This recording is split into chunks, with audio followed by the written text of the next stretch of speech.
E eu, com a ajuda do Espírito de Deus que habita em mim, Ele vai me ajudar hoje. Eu vou falar sobre uma atividade que todo ser humano exerce.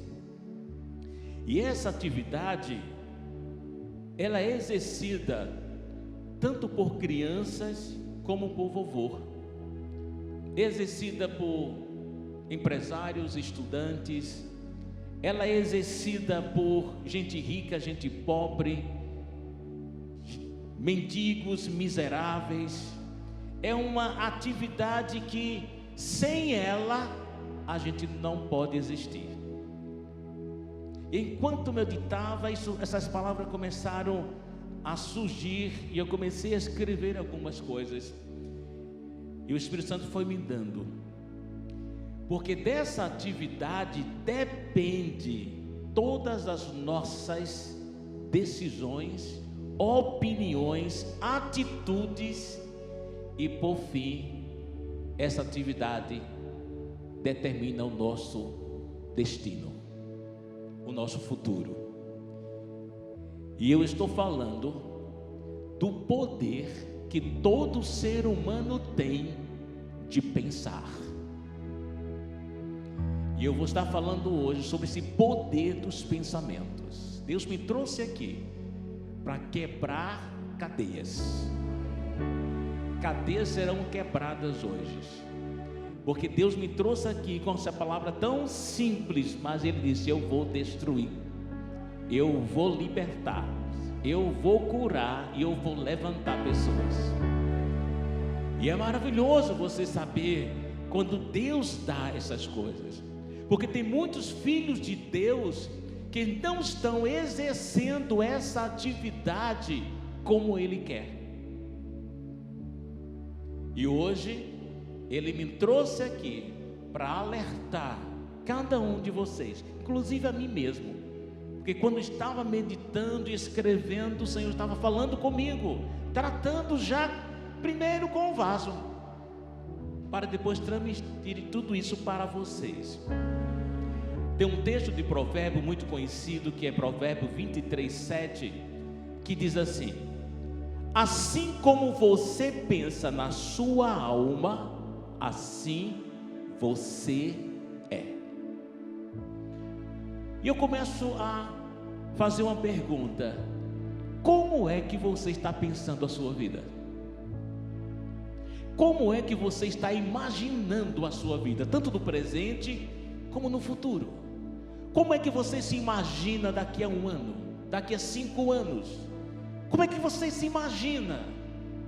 Porque a palavra de Deus, ela diz: assim como você pensa na sua alma, assim você é. Nós somos produtos do nosso pensamento. Nós somos resultados daquilo que a gente pensa, daquilo que a gente medita, daquilo que não adianta eu dizer quem você é se você não se aceita, se você não pensa, se você não se acha assim. Eu não posso pensar por você, Deus não pode pensar por você, e Ele quer que você se ajuste toda a sua vida a partir de hoje. Se você nunca pensou, nunca parou para meditar nos pensamentos que norteiam a sua alma, Ele me trouxe aqui hoje, e você vai sair daqui hoje diferente. Vai sair daqui diferente. E esse ano vai ser um ano de mudanças na sua vida, porque é isso que Ele quer ver. Mas a mudança depende não só de Deus, mas de nós. O que Deus podia fazer, Ele já fez. Ele dá as instruções, Ele mostra o caminho, mas somos nós que devemos trilhar. Jesus diz: eu sou o caminho, a verdade e a vida. Sim, Jesus. E como eu ando nesse caminho que é verdade, que é a vida? Ele diz: aqueles que me amam, amam a minha palavra, guardam a minha palavra. Esse guardar é no sentido de guardar no coração e colocar em prática, viver. Então, se você quer experimentar o caminho que Deus projetou através de Jesus para você, você tem que colocar em prática. assimilar, tomar posse daquilo que Ele já disse que você é. Não o que você sente, mas o que Deus diz que você é. Essa é a diferença. Tem muitos filhos sentindo, mas Deus não chamou a gente para ser guiado por sentimentos, mas sim pelo Espírito e pela palavra. Não tem outra. Então, como imagina, como pensa na sua alma? E eu parado no computador, o que é a alma? O que é a alma? Como imagina na sua alma? E eu comecei a escrever. O que é a alma? É um grande depósito de emoções. É onde se localiza o maior laboratório mundial dos sentimentos. É onde nascem, surgem e crescem os bons e maus pensamentos. E Deus me trouxe aqui para dizer para você: destrua hoje todos os maus pensamentos. Mas como saber se os pensamentos são bons ou maus? Você sabe. Você sabe. Eu vou ajudar. Pensamento de revolta é maligno. Destrua. Pensamento de vingança, destrua. Tudo aquilo que não tem apoio na palavra de Deus é maligno. Jogue fora. Destrua. Devemos ter muito cuidado, porque a nossa alma é um terreno fértil, muito fértil. Teve um certo americano, que o nome dele é Steve Covey. Ele diz o seguinte: plante um pensamento e colha uma ação. Plante uma ação e você vai colher um hábito. Plante um hábito e você vai colher um caráter. Plante um caráter e você vai colher um destino. Mas tudo começa por um pensamento. Certo dia eu estava pregando, quando eu estava pastoreando uns anos atrás, na Coroa do Meio, uma igreja lá. E enquanto eu ministrava a palavra, um homem entrou, sentou lá no final. E quando terminou o culto, eu fui lá cumprimentar. E ele disse: e você? Eu perguntei: e você já fez um pacto com o Senhor Jesus? Que na hora que eu convidei, ele não fez, só ficou lá sério, olhando para mim. E aí eu fui lá, era novo na congregação, né? Foi a primeira vez que eu ouvi. E eu fui lá falar com ele. Um homem bem simpático, maduro, por volta de uns 50 e poucos anos. E aí eu disse: você não quer fazer uma aliança com Jesus para mudar a sua vida? Ele disse: não, eu não tenho condições. Eu disse: como não tem condições? Basta você dizer sim. A condição que fez foi ele. Ele disse: não, eu não posso. Eu disse: por que não pode? Porque eu sou um matador profissional. Foi a primeira vez que eu ouvi alguém confessar: eu sou um assassino profissional. Eu ganho a vida matando pessoas. Sabe, ele falando aquilo, eu disse: mas Deus pode mudar a sua vida. Eu nunca pensei na minha vida que eu ia encontrar alguém sabe,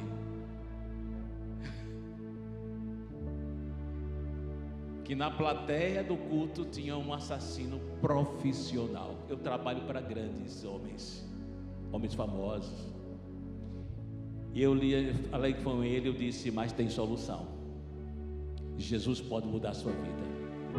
Porque ele estava dizendo assim: eu não presto, eu não sirvo para estar com Deus, porque eu destruo famílias, eu mato pessoas, então eu não tenho condição. Isso na cabeça dele era isso. E talvez você esteja aqui hoje pensando que Deus não projetou você para certas coisas, para viver feliz, para desfrutar de uma alegria, para ter uma família próspera, abençoada. Esse pensamento é maligno. E hoje Deus me trouxe aqui para dizer: você está pensando errado. Você está pensando errado. porque minha família assim, ninguém da minha família cresceu, meu avô, minha avó, meu tudo, todo mundo é assim, mas Deus disse, você pode mudar essa história, você pode mudar essa história, você pode mudar essa história. Ele é o Deus do impossível. Ele só quer que alguém acredite nele e diga assim, eis-me aqui, vou fazer o que o Senhor quer. Então a nossa mente é uma terra fértil e tudo começa pelos nossos pensamentos. E como uma terra fértil, tudo aquilo que a gente plantais e pensamentos é uma plantação, mas você pode arrancar essa plantação maligna. Jesus declarou em Mateus capítulo 7, versículo 17 a 20, ele diz assim: assim toda árvore boa produz bons frutos, e toda árvore má produz frutos maus. Não pode a árvore boa dar maus frutos, nem a árvore má dar frutos bons. Toda árvore que não dá fruto, corta-se e lança-se no fogo. Portanto, pelos seus frutos os conhecereis. Deus está dizendo, cuidado, não deixe esse pensamento maligno crescer na sua vida. Destrua essa árvore. Não deixe nem se tornar uma árvore. Arranque, jogue no fogo de Deus. O fogo do Espírito Santo hoje destrói esse pensamento maligno, esses pensamentos negativos, esse pensamento que só pensa em doença, só pensa em desgraça, só pensa não vai dar certo, vai ser pior. Pare com isso. Pare. Você é meu filho, você é minha filha, tem que pensar como eu penso. Aborte esses pensamentos ruins. Você sabe que esses pensamentos que te perseguem como uma opressão, mas hoje é noite de libertação. Aleluia. A palavra ela sai com unção e com poder, porque é do próprio Deus, e é espírito e vida, e penetra para dar vida à nossa vida. Não permita que saia de dentro de você pensamentos malignos. Não permita isso. Você é uma terra fértil, mas para produzir pensamentos de paz, pensamentos de vida.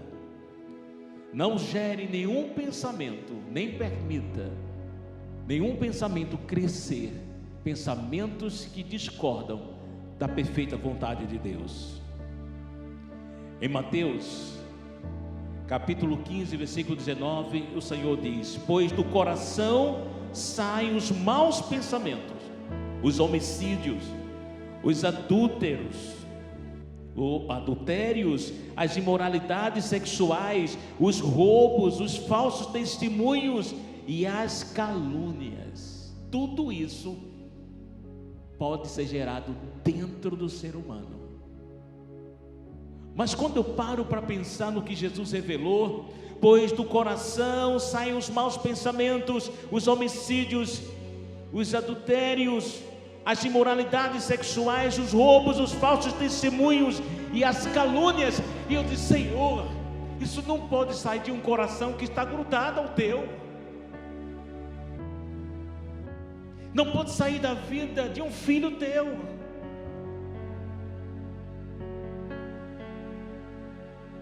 Mas eu vi que pode, se a palavra de Deus não estiver dominando essa vida, se a palavra de Deus não estiver renovando a alma dessa pessoa. Paulo diz: renove-se,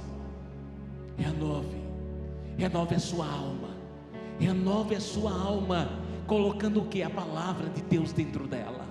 Como é que eu renovo, pastor? Como é que eu renovo a minha alma? Ouvindo a palavra. se alimentando da palavra.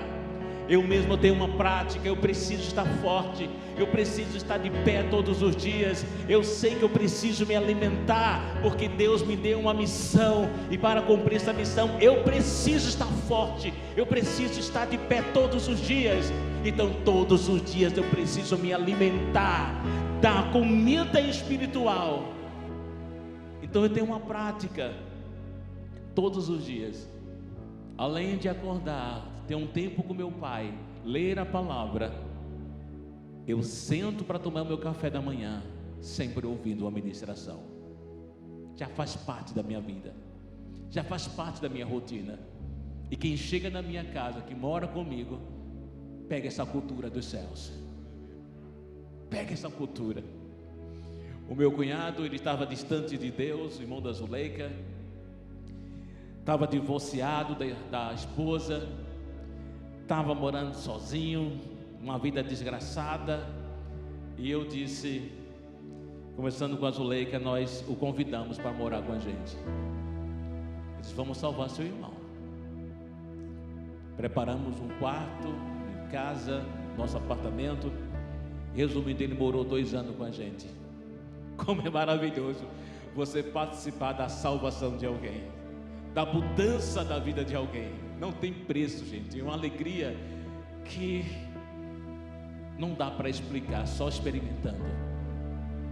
E eu convidei, ele veio de mala, tudo, e morou comigo. Ele veio morar dentro da minha casa. A minha casa é céu, não é inferno.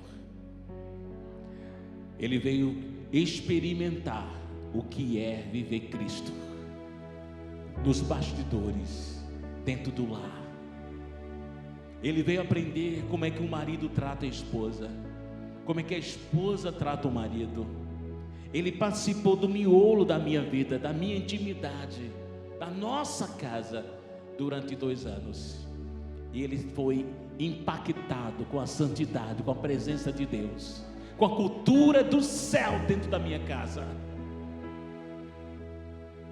Eu não estou falando isso para me engrandecer não, porque eu não preciso disso. Mas quando eu conto esse testemunho é porque alguém precisa mudar a cultura da sua casa. A cultura da sua casa não pode ser uma cultura mundana, tem que ser a cultura dos céus. Tem que ter louvor, tem que ter gratidão, tem que ter a oração, tem que ter adoração, tem que ter vida, tem que ter presença do Pai. E ele foi mudando. A primeira coisa foi indo com a gente para a igreja. Nós levamos ele. E quando ele chegou lá, em pacto com a unção, ele se reconciliou com Deus. Foi uma festa. E ele se reconciliou com o Senhor. Depois a gente não ia mais com a gente, ia sozinho. Eu não convidava mais para ir para a igreja. Não, ele ia sozinho, com as pernas dele. Na hora do culto, ele já estava pronto, já saía antes da gente às vezes. Resumindo a história, todas as manhãs, porque ele ouvia o que eu estava fazendo, ele pegou a cultura dos céus. Todos os dias já saía do quarto com o celular ligado, ouvindo a palavra de Deus. Todos os dias ele sentava para tomar o café dele, ouvindo a palavra de Deus. Todos os dias ele ia para o banheiro, tomava banho, ouvindo a palavra de Deus. Saía ouvindo a palavra de Deus. Essa palavra lavra, ela transforma. Não tem como permanecer a mesma pessoa. É o impacto da santidade, é o impacto da vida de Deus. Deus só quer que a gente se renda e diga: eis-me aqui. Não importa o que aconteceu, não importa o seu passado, não importa o quanto você errou, para Deus isso não é nada. Ele olha para mim, olha para você e diz: meu filho amado, minha filha amada. Esse é o Deus que nós servimos, um Deus que é amor, que é a própria essência do amor. E o amor não faz o mal, o amor só faz o bem. Então, Precisamos viver essa cultura do céu diariamente na nossa vida. E como eu falei, um coração que é grudado, a palavra diz em 1 Coríntios 6,17, diz assim: aquele que se une ao Senhor é um só espírito com Ele. Eu me uni ao Senhor. Um dia disse: Senhor, Tu és o meu rei, meu Senhor, eu te aceito como Senhor da minha vida. E porque eu o aceitei como Senhor, dono da minha vida, eu ganhei a salvação e eu ganhei o pastoreio dele. Eu tenho um Salvador, eu tenho um pastor comigo, que cuida da minha vida. Então nesse momento, nós precisamos agora obedecê-lo, obedecer a palavra. Se eu obedeço a palavra, se eu vivo a palavra, eu de fato o santifico como Senhor na minha vida, diariamente.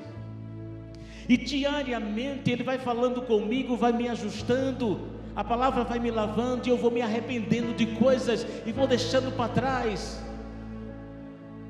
Não é só a nossa vida, quando a gente encontra com o Senhor Jesus, a gente tem o primeiro arrependimento, essa mudança, mas depois a gente tem uma sequência de arrependimentos. O que é isso? Ele vai falando, a mensagem vai falando, e a gente vai deixando, a gente vai se arrependendo. Não, Senhor, nunca mais vou fazer isso. E Ele vai falando, você vai deixando. Ele vai falando e você vai deixando, vai deixando, vai deixando, porque Ele vai lavando a gente. E aquilo que a gente pensava que era certo, que era correto, a maneira como fazia, que eu achava que era certa, Ele vai dizendo: Eli, tira isso. Eli, para com isso. Eli, tira esse julgamento, isso é maligno. Tira isso, Eli, para com isso. Aí você vai deixando: sim, Senhor, eu me arrependo, eu me arrependo. E todos os dias, quando essa palavra vem, ela nos leva a um arrependimento. E vamos crescendo nele. Então é um processo. Não desista do processo de santificação. Não desista do processo da lavagem pela palavra. Não desista, mas se entregue, se renda completamente a Ele. Por isso Pedro, escrevendo na primeira carta, no capítulo 3, versículo 15, ele diz: antes santificai a Cristo como Senhor no vosso coração. É o meu dever, é o teu dever, santificar Cristo como Senhor. É aquele que manda, é que tem a palavra final, e nós nos rendemos à obediência total a Ele. Outra versão diz: antes reverenciai a Cristo como Senhor em vosso coração. Está faltando reverência na vida do povo de Deus. Reverenciar, sabe, é mais do que um respeito, é um respeito com temor, de não querer machucá-lo, de não querer desobedecê-lo. É isso que Pedro diz. A NTLH diz assim: tenha no coração de vocês respeito por Cristo e o tratem como Senhor. Não perca esse temor reverente, porque quando um filho de Deus perde o temor reverente a Deus, ele começa a seguir suas próprias vontades e será influenciado pelas trevas, e essa não é a vontade de Deus. E nós estamos aqui numa quinta-feira da glória, é isso? Eu achei isso interessante, da glória. E às vezes as pessoas não sabem o que é a glória, mas Deus quer que você manifeste a glória dele na sua vida. E tem um texto em 2ª carta aos Coríntios, capítulo 3, versículo 18, diz o seguinte: portanto, todos nós, com o rosto descoberto, refletimos a glória que vem do Senhor. Essa glória vai ficando cada vez mais brilhante e vai nos tornando cada vez mais parecidos com o Senhor, que é o Espírito. Lembra que nos unimos com Ele, um só Espírito? E essa glória está em mim, está em você. E como é que eu reflito a glória de Deus? Quando todos os dias eu estou ficando mais parecido com Jesus. É um estilo de vida. E é isso que a palavra diz. E o texto diz: essa glória vai nos tornando cada vez mais parecido com Ele, através do Espírito. É uma obra do Espírito, mas passa pela minha vontade de querer ceder a Ele. E em 1 Coríntios capítulo 10, 31, ele fala sobre isso. Ele diz assim: olha, quer vocês comam, bebam ou façam qualquer outra coisa, façam tudo para a glória de Deus. Gente, o meu comer, o meu beber, o meu falar, o meu agir, o meu trabalhar, o meu relacionamento com a esposa, com a família, com meus amigos, ou seja, isso fala do meu dia a dia. Diz que o meu dia a dia, tudo que eu fizer tem que ser feito para a glória dele, ou seja, de tal maneira que as pessoas olhando para mim vai glorificar a Ele. Meu estilo de vida, por isso que diz assim: essa glória vai nos tornando cada vez mais parecido com o Senhor. É a presença dele, é o Espírito em nós. Parecido em quê? Na maneira que ele pensa, eu tenho que pensar. Como ele fala, como ele age, como ele reage, como andar, como eu faço as coisas, como eu deixo de fazer, o meu sim, o meu não, vai refletir a glória de Deus na minha vida. As pessoas vão olhar e vão glorificar a Deus. O projeto de Deus é que cada um dos seus filhos, não importa o tempo que você tem, que nasceu de novo, que anda com Jesus, a vontade dele é que todos, dentro do tempo de conhecimento que você tem, manifeste a glória dele. Aquilo que você já sabe que tem que fazer, faça. Aquilo que Deus já falou com você, para você deixar, deixe. Paulo disse assim: quando eu era menino, falava, agia, pensava como menino, mas quando cheguei a ser homem, desisti das coisas próprias de menino. Deus quer que você cresça. Deus não quer que você seja o tempo todo do menino ou menina, criança, mas é tempo de crescimento, é tempo de avançar, é tempo de deixar as coisas velhas para trás, olhar para frente e dizer: nada nem ninguém vai me segurar.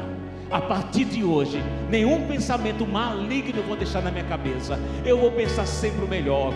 Paulo, escrevendo segunda carta aos Coríntios capítulo 5, ele diz: olha, daqui por diante, já que você está com Cristo, daqui por diante, não pense mais com o seu próximo como era antes, mas pense como Deus pensa.